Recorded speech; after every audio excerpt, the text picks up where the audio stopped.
Hello, and welcome to another lesson from the book of Genesis. As we've previously observed, when we get to chapter 4 through chapter 11, we have a description of the continued impact of sin on humanity and the further deterioration of the relationship between God and mankind.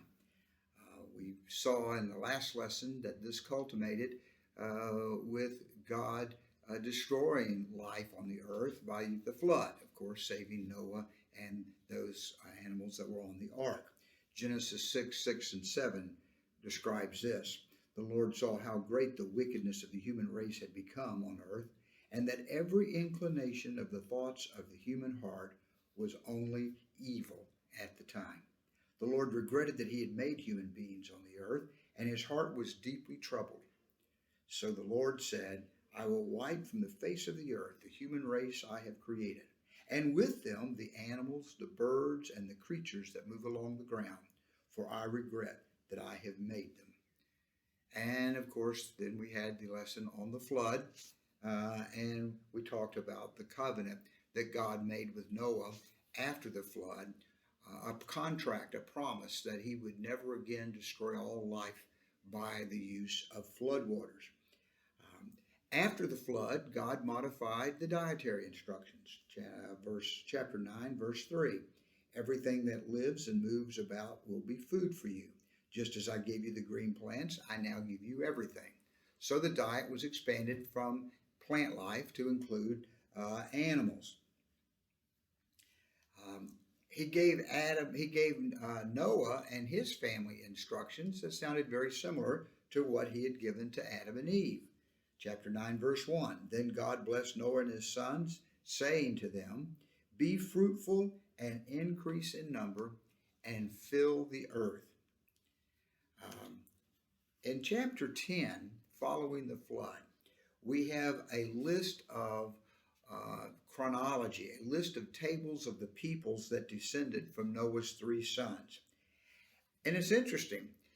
Noah had three sons, and he goes through the tribes and the clans that came from each of the sons, and following each section related to one particular son, there was language, or there was some description that included a reference to languages. For example, in talking about the sons of Japheth, in chapter 10, verse 5, it was written, from these maritime peoples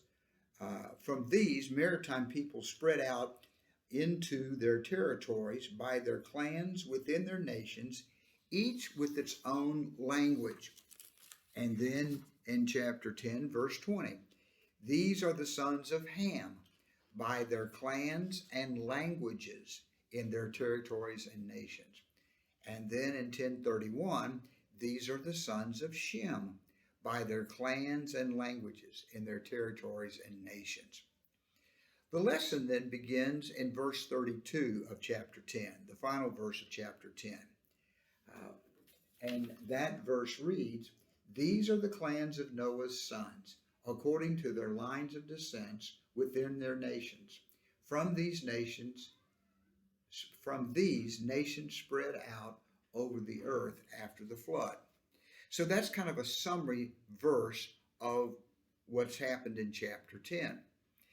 Chapter 11, verse 1 begins this way.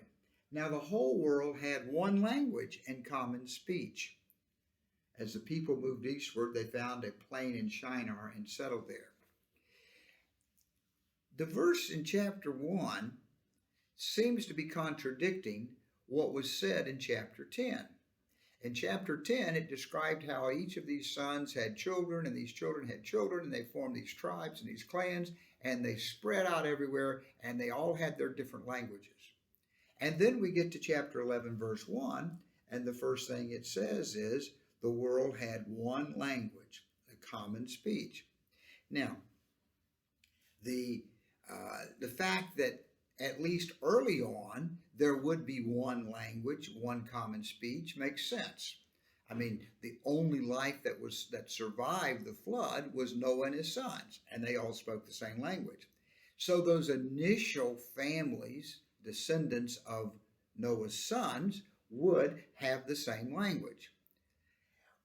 Chapter 11, verse 1 seems to be, and there are ways to explain the contradiction, but one way that seems very reasonable is that what we're seeing in chapter 11 is not necessarily chronologically happening after verse 32 of chapter 10. In other words, chapter 10 gives us an overview of what is going to happen over the next period of time. And then in chapter 11, we go back early in that period of time to describe that something had happened. So over the next period of time, the sons of the sons of Noah are going to scatter, and they're going to have different languages. Now let's talk about what happened early on when they still had one language. Now that's one way to explain it. Another way that some explain the contradiction is when it says the whole world had a common language. That phrase really should be translated all the land, which is referring to one specific geographical location. So they would suggest that even if we are to accept chapter 11 happening chronologically after chapter 10, it says the whole world, it was talking about all of this one particular land. A third way that some explain the contradiction says that what this means is there were lots of languages spoken in different places, but there was one particular, and I'll use the word official, language that everybody understood. It would be much like saying that in many areas of the world, even though they have their own individual languages, they still speak English because that's the language of trade, that's the language of treaties and all. And so some suggest the contradiction is explained away by saying, yeah, there were lots of different languages, but there was one official language so they could all communicate. It seems to me that that first explanation really helps me understand it, and that is that chapter 10 is telling us what's going to happen over a period of time, and they're all going to have different languages. And chapter 11 now is going to explain that what happened early on that caused these languages to develop. Okay, so chapter 11, verse 1, now the whole world had one language and a common speech. As the people moved eastward, they found a plain in Shinar and settled there.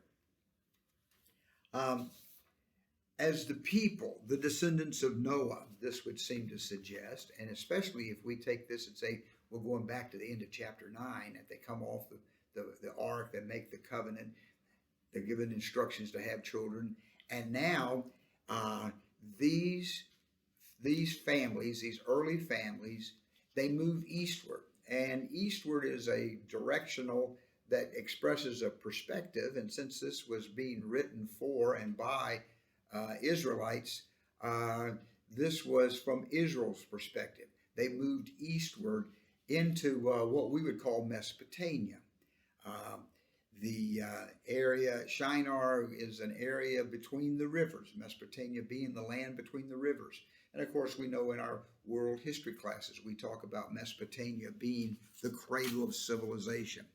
So verse 2 tells us that they found a plain in Shinar, and they moved there, and they settled down. Question: is this settling down a violation of the instructions they were given in chapter 9, verse 1? Chapter 9, verse 1, God told them to be fruitful, increase in number, and fill the earth. Some suggest that this was the first mistake, the first act of disobedience by the sons of Noah, these descendants of Noah, in that they were instructed to move out through all the earth, and they now have come to one place, and they settle down. Having settled down now, they devise a plan. Verse 3, they said to each other, "Come, let's make bricks and bake them thoroughly." They used brick instead of stone, and tar for mortar. Then they said, "Come, let us build ourselves a city, and with a tower that reaches to the heavens, so that we may make a name for ourselves. Otherwise, we will be scattered over the face of the whole earth." Okay? Again, that seems to suggest disobedience. God's instruction was for them to fill the earth. And the last thing they want is to be scattered across the earth. So to prevent that, they come up with a plan. They said, let us make bricks and bake them thoroughly. Uh, they had, in this area, devised a means, and we know from archaeological discoveries that they baked bricks in this area in kilns. Rather than being sun baked, which weren't as durable, they baked them in kilns, heated them, that's baking them thoroughly, and that caused them to last longer. Um, it's interesting. It said that the writer tells us that they used a brick instead of stone. If they had lived in Palestine and were going to build something, they would build it with stones. Now, stones are naturally created by God. Okay? Stones are naturally created. They would use that which had been created for them. But now they're in Shinar. And they settle down because they don't want to scatter like God's told them to. And they've devised a way in their own ingenuity to build the bricks so they can build with what they've made rather than using what God's made. And then it says they're going to use tar instead of mortar. Now, the mortar that would have been used in Palestine with the brick was a mud clay type, almost like a cement they would use to hold the stones together to build with. Here, they're going to use tar instead of mortar. Now, tar was a substance, and again, they had devised it. They had learned how to make it. When you take the rosin from a tree and you heat it up and you cook into it the ashes from the burned tree, it creates a sticky tar, sticky stuff like we know of as tar, and that can be used not only to hold these bricks together, but also to waterproof. Interesting, they wanted to waterproof because they just come through a flood. Anyway, bottom line is they're going to use tar. Now, the point we're making, they, number one, don't want to be scattered like God told them, God's instruction was. Number two, they said, let us make brick. They've decided how to do it themselves. They don't need God. They can make brick. And they can use tar that they've made rather than the mortar that they would have had in Palestine. The emphasis, though, here is on the little phrase, let us. It's what we can do with our hands. It's how we can resolve the issue. It's how we can solve the problem. It's how we can build for ourselves, and we don't need God. So they are resisting the instruction, don't be scattered, let's stay together, and they are building for themselves they don't need God anymore. They don't need his instructions. They don't need him. They can build for themselves.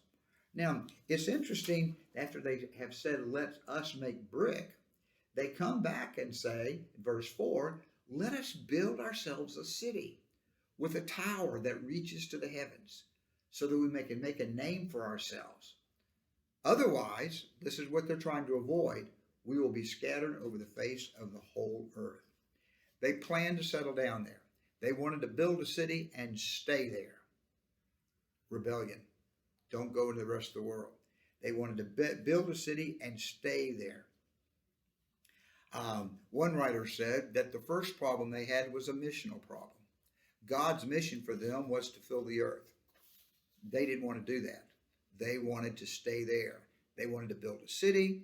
Now, remember, up until this time, they have been mankind have been kind of nomads wandering around. We have the flood. Now Noah and his sons and their early families, they want to stay in one place. They want to settle down in the city. And then they want to build a tower. They want to build a tower so they can make a name for themselves. Now, archaeological discoveries have gone back in this area and found in the ancient world these towers called ziggurats. The ziggurat would be the most prominent feature of a city of that day. And the ziggurat was built for the purposes of reaching up into the heavens. Now, what you had was a tower that reached as high as they could go. And the idea was that their gods, and they were worshiping other gods, their gods would come out of heaven, and they perceived their gods, we use the word anthropomorphic. That is, they would ascribe to their gods human qualities. They needed to eat, they needed to sleep, they got mad, they fought, they killed each other. This is how they described their gods. And the idea was they wanted to build this ziggurat, this temple, this tower high into the air, right next to the temple, so that would invite the gods to come out of heaven to the tower and then walk down the ramps, because it had all these ramps, like a pyramid, except it had slopes. It had all these ramps, and they would come down to the temple where they could feed them and worship them. They saw the gods, as reflecting themselves, because they projected human characteristics. Instead of man reflecting his creator, these men were seeing gods reflecting themselves. So they would build this temple, this tower, to entertain the gods and make a name for ourselves. They were really, really concerned with making a name for themselves. The writer that said that they had a missional problem also says they have a theological problem, because they think by building the tower into the heavens, they're going to attract the presence of God. They think they can encourage the presence of God, of the gods, by having this tower for him to come down. It was a matter of pride. It was all a matter of pride. We can do for ourselves. We can make a name for ourselves, and we can settle down and be exactly who we want to be. Well, let's look at verse 5. But the Lord came down to see the city and the tower the people were building. The Lord said, if as one people speaking the same language they have begun to do this, then nothing they plan to do will be impossible for them. Come, let us go down and confuse their language so that they will not understand each other. The ancient Mesopotamian reader of this would have said, well, what their tower was built for is fulfilled its purpose. That is, because it said, and God came down to see, suggesting the tower was his means by which he came down to see what was going on. That's the way the Mesopotamian mind would have read it. Who would have read this? But the verse that I just read can also be translated, the Lord descended in order to see. In other words, God in his lofty perches in heaven couldn't see their little tower. Their little tower just wasn't that big a deal. And he needed to come down from heaven so that he could see it. Ooh, isn't that kind of a rejection of their intentions and their plans, that God couldn't see it, so he had to come down so he could see what they were building. The NIV translates the Hebrew word as people. He says, but the Lord came down to see the city and the tower the people were building. In the Hebrew, we understand the word we translate as people really is translated the sons of Adam. The sons of Adam. These are the descendants of Adam, to whom God had given the instructions to fill the earth. Yet they're saying, we want to settle down. Now, the word Adam in the Hebrew, the word Adam in the Hebrew sounds very, very similar to the Hebrew word that is translated ground. In other words, Adam and ground sound very similar in the Hebrew language. So God has come down to see what the Adam has built, and the word Adam sounds like ground. So these are the sons of Adam. They're also the sons of the ground. Their efforts to get high in the sky so they can invite the presence of God has not worked, because they're sons of the ground. Kind of a play on words there that would rebuff their pride and their idea that they were going to reach into heaven and do something spectacular like finding the presence of God. Verse 6 tells us the verdict. He came down so he could see what they were doing, And says the Lord, looks how it's spelled, so it's Yahweh. Yahweh said, if as one people speaking the same language they've begun to do this, then nothing they plan to do will be impossible for them. The NIV translation here is a legitimate translation, but not literal. In the Hebrew, in the NIV, he has a conditional statement. If as one people speaking the same language they've begun to do this, then. And the Hebrew does not have that conditional relationship. The literal translation would be, the Lord said, behold, one people, one language for all of them, and they begin to do this. Now everything they devised to do will be done, will not be withheld for them. It has basically the same meaning, but the idea, if they, in their pride, have in common language, common communication, have a common sense of rebellion, they can do this. Then when they further rebel, they'll have the ability to influence everyone, and look what's going to happen. Look what's going to happen. Being united in communication and purpose, their rebellion will only increase. Their pride will increase.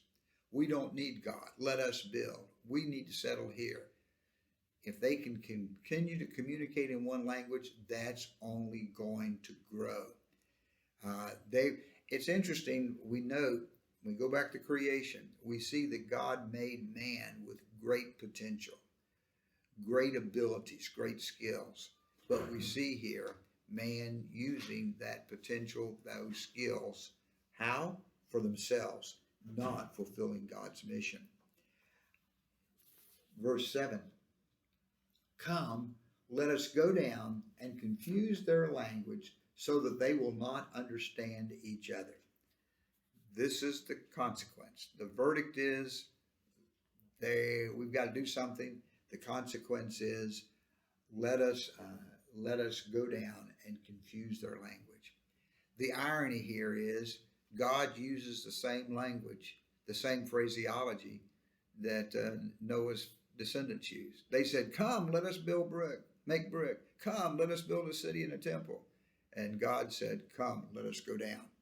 Come, let us go down and confuse their language. Confuse their language. In the Hebrew, this is another little bit of an irony. Remember, it's been some time ago, but in case you are not aware of this, in the Hebrew, so I understand, I'm not a Hebrew scholar, in the Hebrew, they would write without vowels. They would only have consonants. And then the translator or the reader would supply the vowels that were needed to make the full words. So example, if you saw the letters SN, you would then supply an O and make it sun, or you would supply a U and make it sun, or you would supply an I and make it sin. But how did you know which vowel to supply? Well, you knew based upon the context. That's why reading it was very difficult, because you had to read the context so you know what words, what vowels to put in, so what words you would have. In the Hebrew, the word that is translated into English as confused, okay, let us go confuse their language. The word confuse in the Hebrew is spelled with 3 consonants, N-B-L, okay? In the Hebrew, the word for brick is spelled with 3 consonants, L-B-N. Okay, now do you see what's happening? Come, let us build brick, L-B-N. And God says, come, let us confuse them, N-B-L. It's the exact opposite. It is reversed. It is starting, you see what I'm saying? When he said, let us confuse, he's taking what they were making, the brick, and turning those letters in reverse to undo. there's a little bit of an irony here that we can see from the Hebrew language.